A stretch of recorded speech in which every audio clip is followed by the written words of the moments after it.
I'm Chris from Play Comics, a show where we look at video games based on comic properties and how well they stick to that source material, a part of the Gonna Geek Network, just like the show you're checking out now. Shows on the network are individually owned, and opinions expressed may not reflect others. Find other astonishingly geeky shows at GonnaGeekNetwork.com. Capes on the Couch podcast is for entertainment purposes only. Dr. Issues is a psychiatrist, but he is not your psychiatrist and does not have knowledge of your individual situation. For any personal mental health concerns, please consult your own healthcare providers. For medical emergencies, please call 911 or the designated number in your area immediately. Remember that you are not alone and help is out there.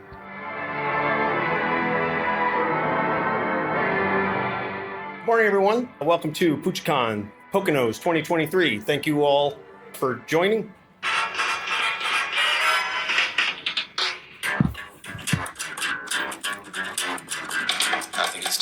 I mean, if we're doing a panel on Cowboy Bebop, we kind of have to start off with the theme song. Hello and welcome to Capes on the Couch, where comics get counseling. My name is Anthony Sitko. And I'm Dr. Issues.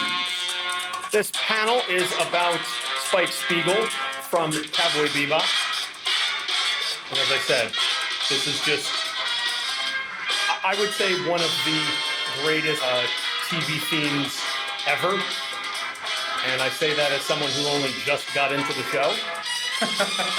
I agree. I like the ending theme better.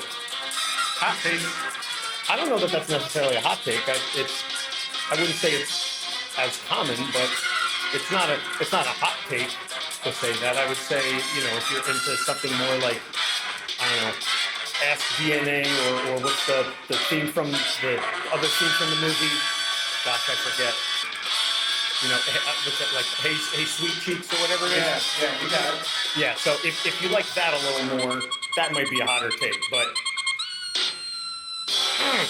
just...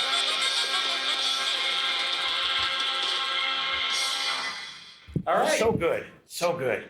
So it's a pleasure to be here at the PuchiCon Poconos 2023 and tell you a little bit about ourselves. Again, my name is Anthony. It's Doc.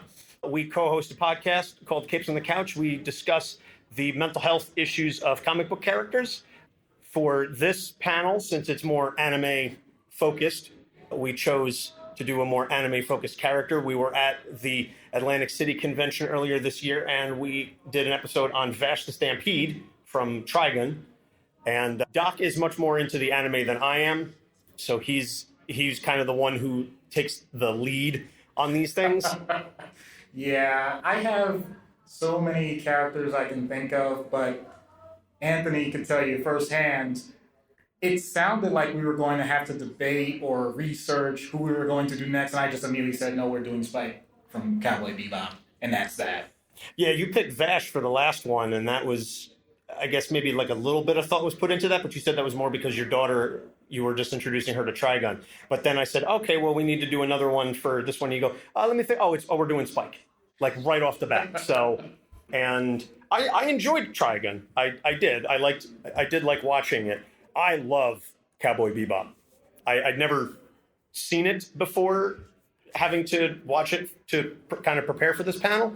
Yeah, I just watched the movie last night, and I want to go ahead and buy the series now on Blu-ray, especially because it's no longer on Netflix. Like, I watched it all on Netflix, and it was like, oh, it's ending October 21st. Well, today's the 22nd. So I got it in just in time. Plus, I watched the movie, and now I want to go and find imports of like the box set from Funimation with the series and the movie and everything. Good for you. Thank you for introducing me to yet something else that I have to spend money on. Damn you. Interesting way to go about it. Well, there's worse things I could say, but... So for those of you that don't know or haven't listened to our show before, the way we run the shows is basically we give a background on the character, and then we discuss 3 issues about the characters. By the way, I forgot to mention, Doc is a board-certified psychiatrist. That's kind of the reason why we've been doing the show now for 5.5 years. Yeah. Is Doc is a licensed mental health professional, and I have a background in broadcasting and radio. I'm also a big comic book aficionado. So we kind of help carry the burden. But we definitely wouldn't have a show without Doc. But in any case, the point is that we present the background, and then we get into three issues that the character has, and then we offer some treatment options, both in universe, like for the character themselves, and then out of universe, what treatment would look like for a real person going through some of those issues that they're dealing with. And then the fun part is at the end of every episode, we role play a little therapy session of what would happen if that character were to be on Doc's couch, and that gives me the opportunity to have some fun with the voice acting and just really play with it quite a bit. So, and spoiler alert, somehow the in-universe treatment and the skit itself don't usually line up. I wonder why. Maybe it's because life itself doesn't go that way. And also it's way more entertaining for the skit to not go the way that we just discussed. Because if you know what's going to happen, there's not really fun in that. So anyway, since we are on a time limit here, let's get underway. So we're going to get into the background real fast.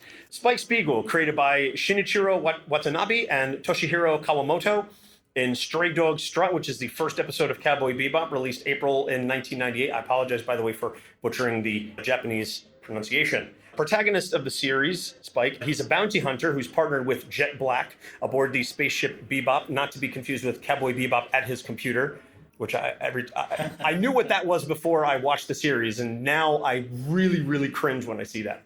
So over the course of the series, we learn his backstory. He's a former member of the Red Dragon Syndicate. He fell in love with Julia, the girlfriend of his partner Vicious. When Vicious finds out that they're in love, he gives Julia the ultimatum to either kill Spike or be killed herself. So she takes a third option and goes into hiding to save herself, and presumably also Spike. Spike fakes his own death and goes on the run, where he teams up with Jet. They are then joined by Faye, who's a gambler recently woken up from cryogenic sleep, Ein, a Welsh Corgi with human intelligence, and Edward, a young Earth girl who's also a master hacker. So the series is basically just different episodes in their sessions, I should say, sessions, where they're out capturing bounties, and usually sometimes they get the bounty, sometimes they don't, but it's never really about capturing the bounty. It's more about the interactions between the characters and the relationships and the dynamics. But during the series finale, Faye encounters Julia, and Julia has Faye send Spike a message that she is in fact alive and she's ready to meet with him, which is what she had promised years ago. But Vicious ends up having her killed. Spike goes to the Syndicate's headquarters and has a final battle with Vicious after fighting his way through like 2/3 of the Syndicate and killing copious amounts of people. Vicious is killed and Spike is left severely wounded or killed. The ending is kind of left ambiguous. And I know, Doc, you and I had that discussion the other day. Oh, yeah. And as a matter of fact, maybe, I don't know if we're going to do this part of the episode or just, maybe have a discussion afterwards and leave it for our patrons. But what people's thoughts are on that ending? Yeah, it's definitely left up to the viewer to decide whether Spike survives or not. But in any case, we're going to delve into the issues now. So the first one, Vicious. Where do we begin with Spike's issues with his former partner and the very apt name that Vicious has? So let's put it this way, and I know I've used this term before. You ever heard the term frenemy? Yes. Okay, well... I've had several in my life. Okay, so... You're not one of them, don't worry. Thank you. The main point in bringing that up is Vicious, I think, at his best, in terms of his relationship with Spike, in the long run, could have been a frenemy. Why am I saying that? Because I don't think those two were ever totally aligned, and they're both very good at what they do, not to invoke Wolverine, but still, I think they could have made it work, just not together. And then you invite the idea that there's a common interest that they're going to not see eye to eye on, and I'm not trying to objectify women at all. I'm just saying it could have been any other topic. They could have gotten into, I don't know, they could have gotten into sports and gambling and stuff, and Spike owes him a debt. It doesn't matter. The point is, when superficially you have things in common and you're both excel at something, yes, you can see positive results, and that will lead to positive emotions. But if underneath that, there are things that don't align, you're going to end up with a lot of resentment, a lot of disdain for what this other person is doing, because either for competition reasons, I can do it better, or I simply don't want to do what you're doing anymore. And now I have to find a way to tell you that, even though we are in this together. Imagine a family dynamic like that. You don't have to imagine, plenty of people live that. Imagine a work environment like that. Well, they're living that work environment. I mean, it's a horrible job. I'm not saying that everybody here has anything like that, but I'm saying we all have careers where we deal with different people in different circumstances where we know we have to work with this person, and I know we've done plenty of episodes about that. But to make it so intimate, the idea that someone you really do want to spend more time with, and you both are in a competition, really? That's not the way we should look at it, but that's what it is. There is no winner with that. None. None whatsoever. And on one hand, I'll get into later why Spike, I think, does what he does. And you did a great job explaining why Julia would do what she did. Vicious knew what was always his number one priority. He knew that being head of the syndicate was the thing. And the fact that he had to let that go, he had to let a tenuous friendship go, he had to let a love life go, all of it, he did it without hesitation, and he did it. What's his name? Oh yeah, Vicious. Okay. Yeah, he is definitely playing the long game there. I mean, and even in the finale, he makes the comment to the elders of the syndicate that when the snake bites, the venom takes a while before it takes effect.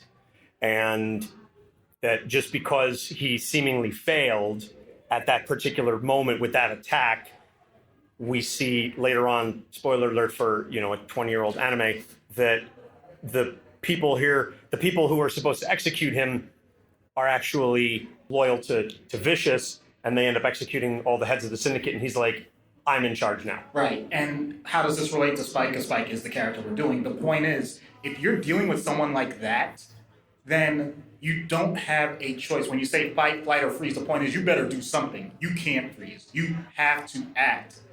You didn't want him in your life, but when he's there, that's it. Everything else has to be thrown away. And that is how he handles it.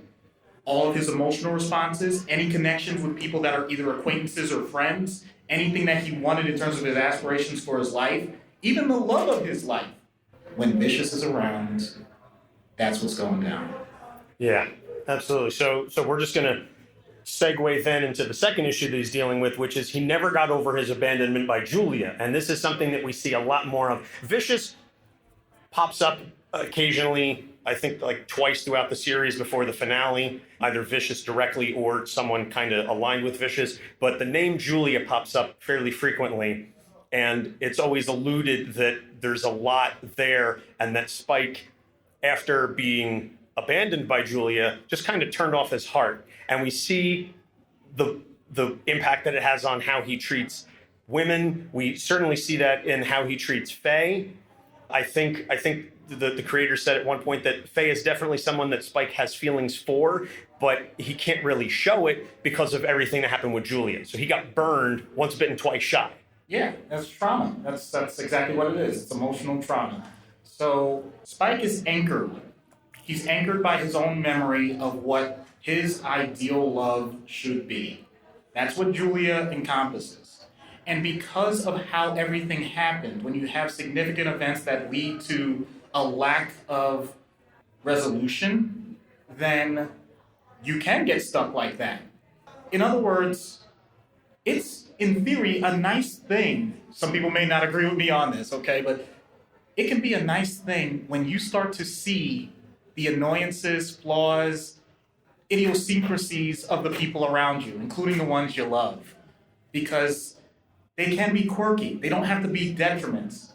But if you get that ripped away, all you have is that puppy love moment. The things that you say attracted you to begin with.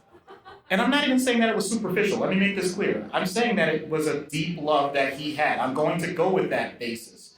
But he now can't have that. So how do you fill that void? Well, Spike's answer is, in all honesty, you don't.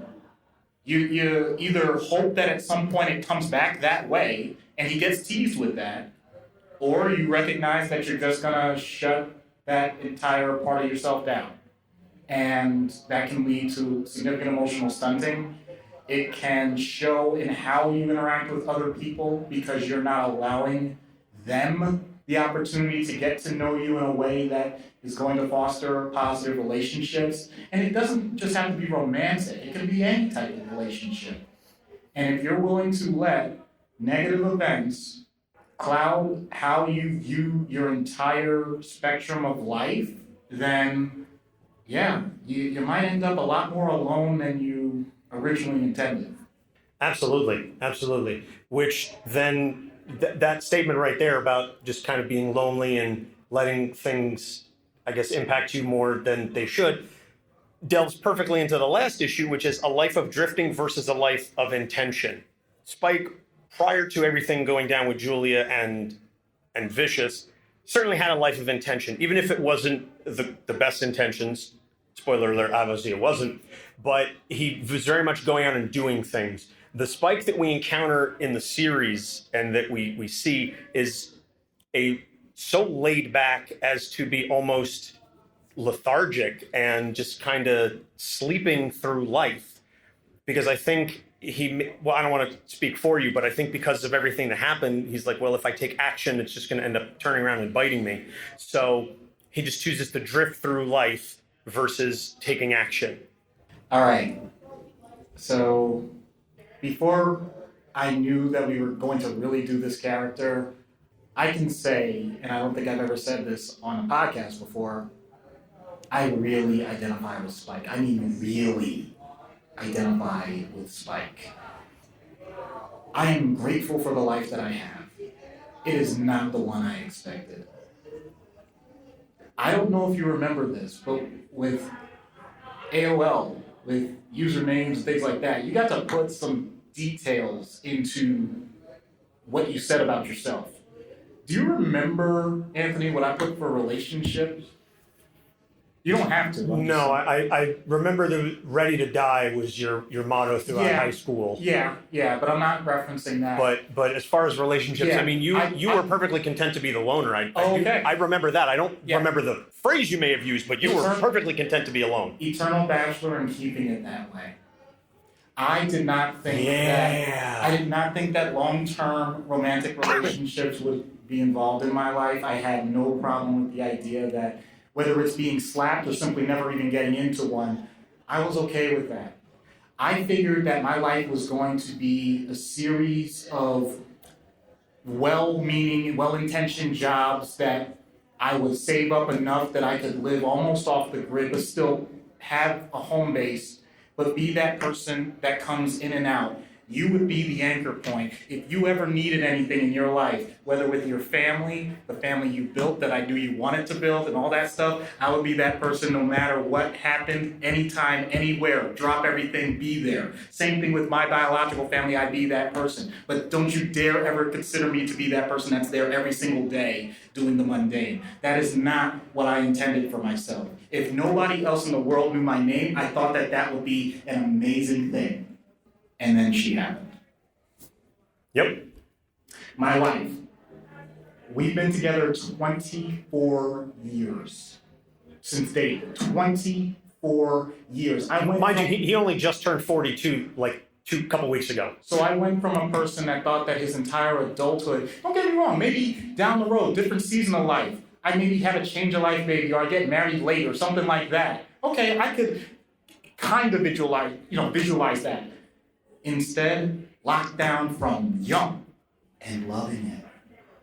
Total surprise. The difference that I'm saying is I ended up accepting the fact that things didn't go the way I intentionally sought out, and I changed the intention as opposed to being a drifter. I don't mind people saying that, and I love the saying, not all who wander are lost. I'm totally fine with that. But I'm also going to add one more thing. And I know you say this all the time, and everybody here has heard this. The road to hell is paved with good intentions. Okay, I'm going to change that a bit. because I feel like it's way too simple. By the way, this is a book I think I have in my head where I've said, I want to deconstruct every little parable or phrasing or things like that and just grind them up and get every last ounce out of them rather than the one thing that they're supposed to say, okay? Anybody understand the concept of a junkyard? What's in a junkyard? Garbage and things that people have thrown away. Okay, fair enough. So let's go with, since, they always say the road to hell. Okay, let's go with cars, okay? A lot of jumped up beaters and, things that are rusted out, the engine's gone, all that stuff. How many of them were clunkers? How many of them were lemons, where right off the lot they didn't work? I don't think that many. I think a lot of them actually put a lot of mileage on them. I think you had a lot of 300,000 mile cars that simply went their path, did their thing, and gave out. Appliances. I think there are plenty of those good old fridges that lasted for 20 years before they went bad, and now you gotta put the warning in, don't ever go in one or you'll suffocate if you try and play hide and seek in there. Or maybe I'm dating myself. All those things or you find something that you put in there and then it turns sentient and tries to kill you and everyone on the ship. Wow. Yes. I gotta bring it back to the show. I know. I'm glad you put up what I was. Yeah. Okay. Perfect. Okay. Perfect. But why am I even bringing that up? Because it's not the fact that those things ended up in the junkyard. They still did everything that they needed to for the most part. So when we say the road to hell is paved with good intentions, the road to hell is paved with intentions. Intentions that may have been corrupted. Intentions that may have other circumstances that didn't adapt. All of those things, yeah, they paved the road. But that doesn't mean that the good intention itself is the problem. Okay. I have heard that expression 30-11 times. I've said it 30-11 more, and I never, I guess, really pondered that possibility until just now. The problem isn't the intention. Okay. I'm going to have to chew on that one for a while. Oh, yeah. That's one, like I said, I feel like there are books that can be made with just these little pithy things that we say, that we think we know, but like I said, you just totally take them apart and find so much more underneath. It's a wonderful mental exercise to do. One that probably should be listed as pathological for me because I do it a lot. It's okay. I have conversations with people before I have them, so I can map out the route of. It's like a dialogue tree in an RPG game, but I do it all internally before I have the conversation with the person.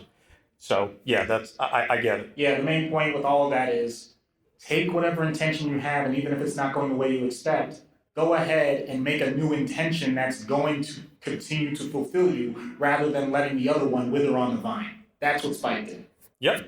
He sure did. So now is the part where we get into treatment. And as I said, we always start off with in-universe. So what would you say to offer treatment to Spike Spiegel in the universe of Cowboy Bebop? So I'm going to put a little bit of a spin on something that I've done with other characters.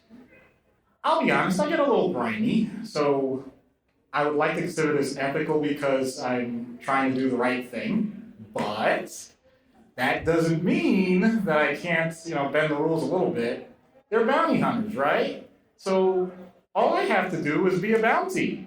No, I'm not going to do anything illegal. I'm just going to make sure that there's a bounty on my head and that it sounds like it's a decent amount of money, enough that it gets their attention. And since I'm not a criminal mastermind and I'm not really trying to avoid the situation, I somehow get caught. The problem is they can't seem to track down who or how they're supposed to get the money from. So that means they have to hold on to me until they figure that part out. I don't know how long that would be, but in typical fashion, as with anyone, even if they're your hostage, maybe it's Stockholm Syndrome, maybe it's just the fact that, and I'll be honest, this is not an exaggeration, I've had random people come up and talk to me that I didn't even know. So I know that happens to me, despite the fact that I'm a huge introvert. So if that's the case, what if Spike starts talking to me? What if I make observations about what they're doing? Not to get myself in trouble, but just to point out that there may be some emotional baggage there that he's not willing to address.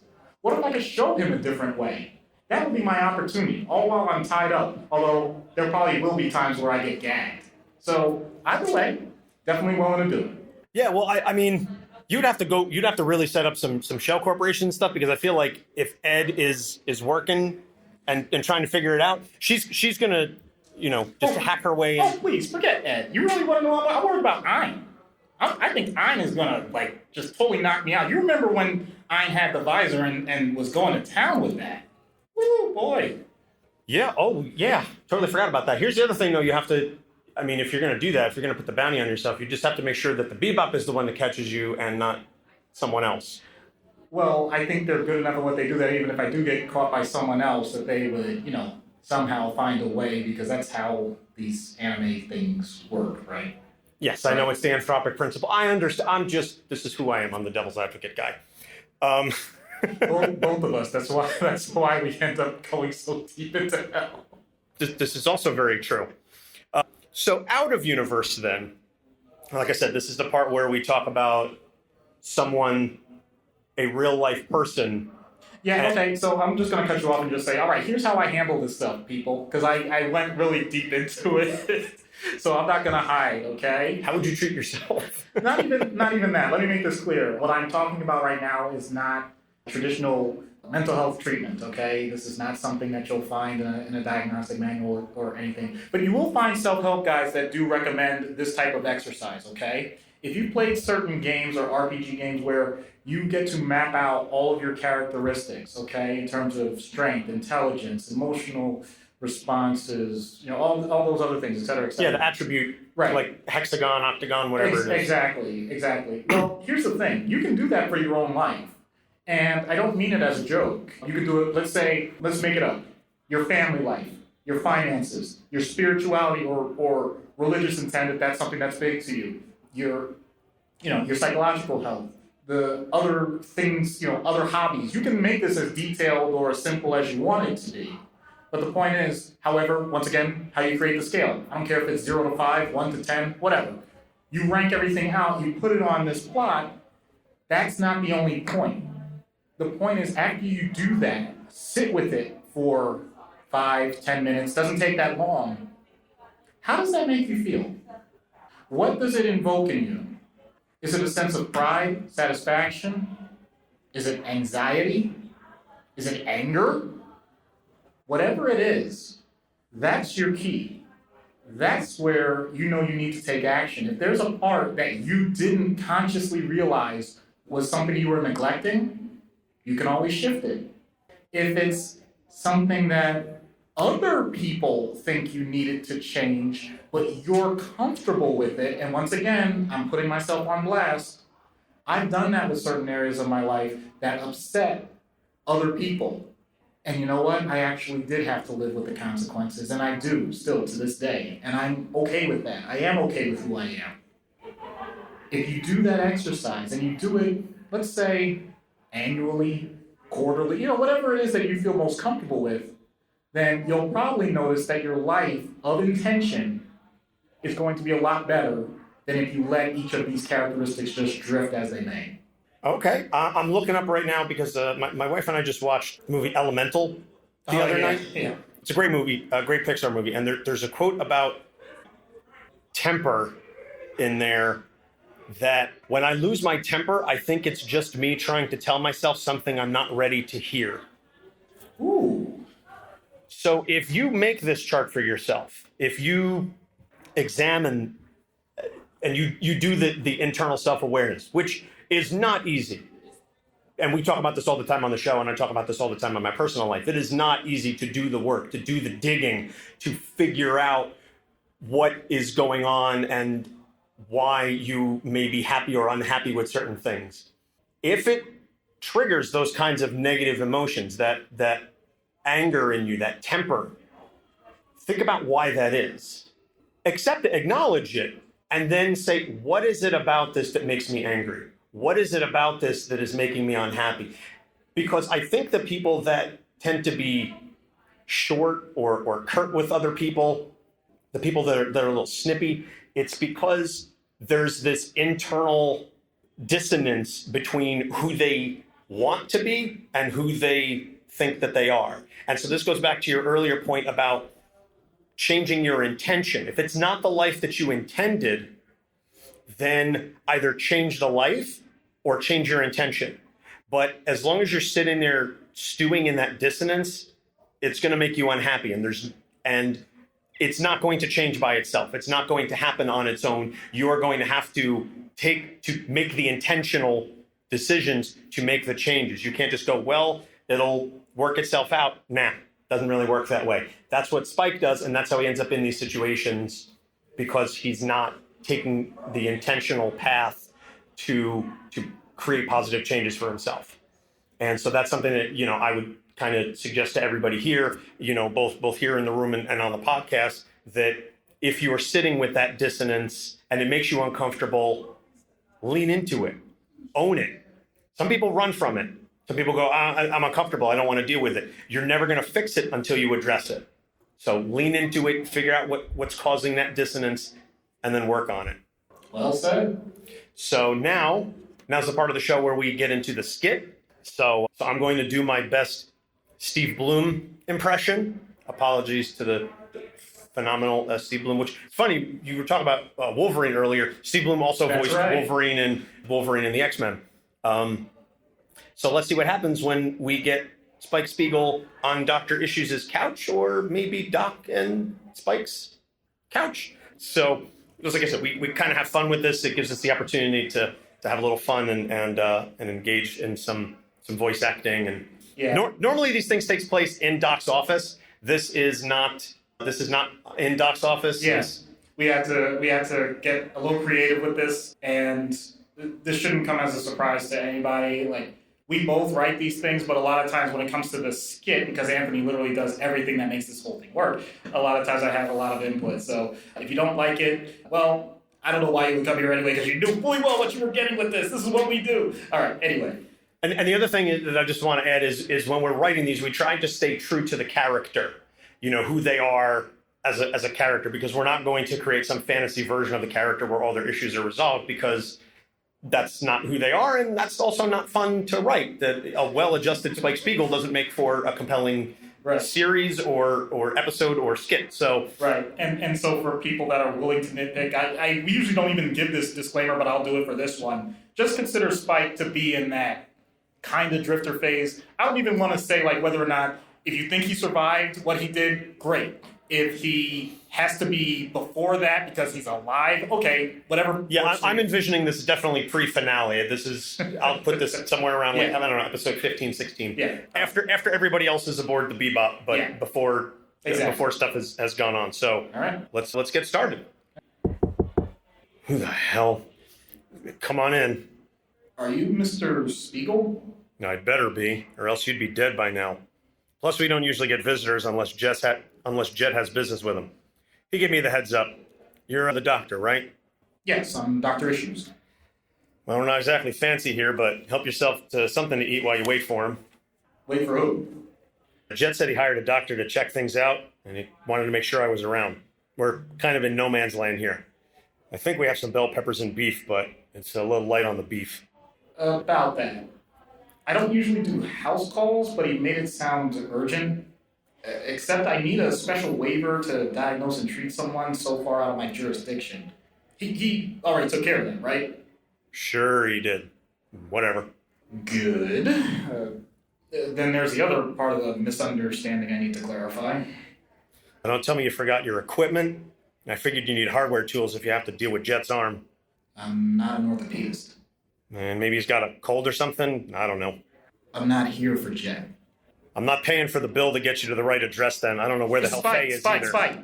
Jet asked me to talk to you. He figured if you were in your own space, you'd be more amenable. Said you had some tough breaks. I thought you said you weren't an orthopedist. Har, har, har. I'm a psychiatrist. I'm a bounty hunter. I hunt bounties. I know what I do. No psychiatrist necessary, unless you manage to pack a better couch with you. No such luck, but you seem to be relaxed as it is. Not quite. That's more like it. Want one? I don't condone smoking. More for me then. I suppose this is where you warn me of the dangers of smoking and tell me to quit. You just did it for me. Taking a shortcut. I like that. So how long will this take? Well, I'm contracted for the typical hour. That gives me time for a nap. I don't have anything else to talk about, so you can stay or go. Your choice. Well, I don't abandon patients, but I'm not gonna bug you in your own domicile. I gotta kill time. Mind if I watch something on my phone? Suit yourself. Oh, whoa. Oh, man. Wow, his countering is so slow. Ooh. What you watching? I'm sorry. I always keep some fights downloaded to pass the time. You don't seem like the fighting type. No, but I'm a huge fan, because I view combat sports as like the, truest test of wills. Spoken like someone who's never been in a real fight. Well, all right, be that as it may, if you saw what I saw, you had a similar critique, I think. All right, show me. Okay, see? All right, watch this. This guy, he doesn't bob or anything. Like, he keeps his head on the center line, so that's a great trap. Like, he invites every hook imaginable, but, it looks like he wants to take advantage, but he doesn't have the hand speed to land a counterpunch. Yeah, he's way too rigid. He just has to flow. It's kind of hard to explain. Oh, that's classic. You like water. You're the first person to get that on the first try. It's nothing personal, but the reason I don't need a psychiatrist is because I've already trained my mind with the best that martial arts has to offer. That's how I get through things. I flow with them until I need to crash. I really hadn't thought of it that way, but I think there may be a problem. No way. No. Just hear me out. Water as a liquid has the properties you claim, but what about under intense pressure and heat? It vaporizes. And what about when it's cold? It freezes. So, depending on what's going on around you, you're making yourself subject to the whims of people, circumstance, whatever. Judging from this place, you guys must be nomads. But you just said all that martial arts, all that stuff. Like, that tells me that you had like a real strong home base at some point. So either your situation was so intense you needed to become vapor and disappear, or you became so frigid to them that you're more stoic than you should be. Either way, that means you lost control. So which is it? Neither. It's like I said, I flow until I crash. So when's the last time you crashed? The last bounty I knocked out, I guess. No. I mean, like, emotionally. When's the last time you crashed? Like, who angered you? Who made you laugh? Who made you cry? You're starting to sound like ISSP with all these questions. All right, I'll back off. But the point is to answer those questions for yourself. I've had some people tell me the opposite. Why? Because they don't want me to die. I mean, kind of comes with the territory, right? Your job is dangerous. Ha. My life is dangerous. So let's go with your metaphor. If I do the wrong thing, people get boiled. If I care too much, others become targets. So I freeze them out. And no, I can't just pretend that I want it some other way. All I can do is hope that the parts I don't like leave of their own volition, or I find something else to keep my mind occupied. Is that what you wanted to hear this whole time? Big whoop. Damn, that was deep. So you got some time for more fights? Depends on if you have more time for more sessions. Well, we're due for another major dogfight and damage to the ship that'll put us out of commission for a while, pretty much any day now, so I'll let you know when that happens. Sounds like a plan. Now, if you excuse me, I need to go find some protein. If I have to eat one more carbohydrate, I'm gonna puke. Oh, man. Yeah, I just finished watching the movie last night, so when we were going over everything, I was like, ooh, I'm gonna throw in the line about the carbohydrates. Of course. I did really like the instant ramen noodles, though. That was cool. Where you just press the button and cool. pulled the thing. Oh, yeah. Yep. Once again, something that I took from that show where I'm like, oh my God, this is gonna be my life. This is amazing. And then it didn't happen. Yes, you definitely do not subsist on just, a cup of ramen noodles. We're not in college anymore. I don't even know that we could physically handle that at this point. So that's going to do it for us here. So I want to thank everybody for coming out. Thank you to everybody who's listening to this. We hope to be back for PuchiCon TNEC in the spring. I think it's March. So Teaneck, New Jersey is a little closer to home for us. I don't know how many folks here are from Jersey, but we certainly look forward to hopefully seeing some faces back there. It's definitely going to be another anime character because it seems to be, you know, what we do with these cons. Yeah, and I don't have anybody like immediately lined up, so yeah, we'll see. Well, stay tuned to social media, which is a perfect segue for this then. So you can find us, all of our episodes, on our website, capesonthecouch.com. We are on Facebook, Instagram, Twitter, not X, TikTok, Threads. I think that's about it for right now. At Capes on the Couch. We have a Discord server. We have a Patreon if you want to subscribe to the show and unlock additional content, extra early access, all kinds of good stuff there. All the links are available on our website, as I said, capesonthecouch.com.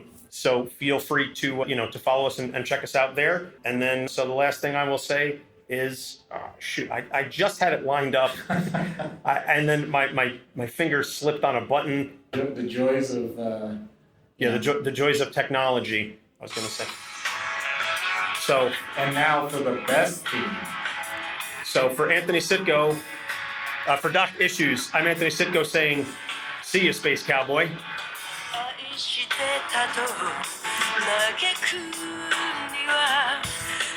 Capes on the Couch podcast is for entertainment purposes only. Dr. Issues is a psychiatrist, but he is not your psychiatrist and does not have knowledge of your individual situation. For any personal mental health concerns, please consult your own healthcare providers. For medical emergencies, please call 911 or the designated number in your area immediately. Remember that you are not alone and help is out there.